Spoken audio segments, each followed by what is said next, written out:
Violent encounters like this one have police departments rethinking how they handle the use of force. A team of investigative reporters from our Scripps sister stations all across the country spent 5 months digging into police records, and Team 10 investigator Allison Ash joins us now in this story.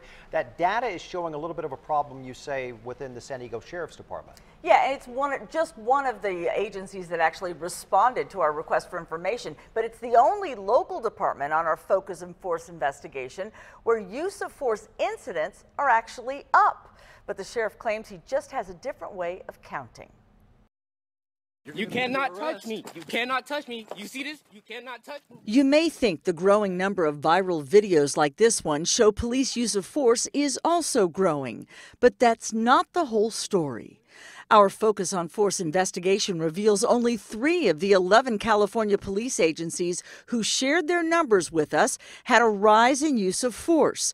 Across the nation, the numbers collected from more than 60 police agencies showed similar results. One notable exception, the San Diego County Sheriff's Department. Robert Branch is suing the department after he says a detective choked him in a road rage incident. Jovan Jimenez is also suing after winding up with 12 staples in his head. He was arrested after a disturbance at Harrah's Valley View Casino. Watch the surveillance video and you'll see what happened after he made a rude comment to a deputy. So the officer grabs him by the throat, smashes his head against the wall, slams him down on the floor, kneels down, takes out his flashlight, and bashes him over the top of his head. They could have killed him. He wants $10 million. San Diego taxpayers already shelled out $1 million to this North County man with Down syndrome.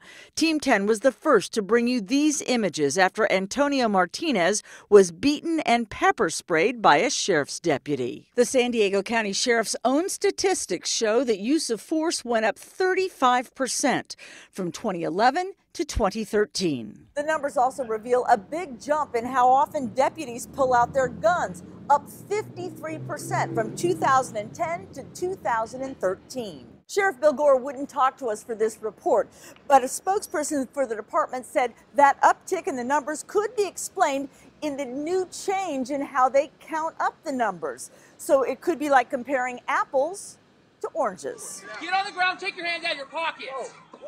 Damn, with the gun too though. The guy got a gun. Wow, you're tough. You're a real tough guy. This deputy came armed with a canine and a gun after a group of men were stopped for hopping a lowrider in the middle of the street. I'm like, wow, like all this for hopping a car? I couldn't believe it. Incident reports show the deputies thought the spectators showed aggressive behavior and held beer bottles that could have been used as weapons. Luckily, we had a video. So if we didn't have this video, we wouldn't be standing here right now. Why am I being detained for? Phone down now. I don't know if the perception is that the use of force is on the rise more than now we have tools to actually have some of these incidents being brought to light through these videos that are being recorded. The ACLU is calling for all police departments to come up with a uniform, nationwide program to measure scenes like these.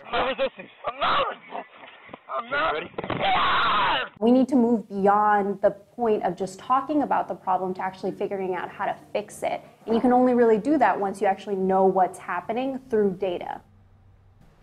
And of course, transparency is the new buzzword in all of this. That's why there's now a national dialogue about how to standardize the measurement of use of force incidents. Now, we've talked about it all over the nation. We've talked about it here. How do body cameras fit in all this? Well, you know, San Diego PD has them. The Sheriff's Department does not have them yet, but they're going to begin testing them after the first of the year. What's going to be interesting to see is, are they going to take the same line as San Diego PD, which is to keep that video secret, keep it to themselves, or are they going to release it so the public can decide whether or not use of force was there? A lot to talk about with those body cameras still being figured out. Thanks, Allison, for that report.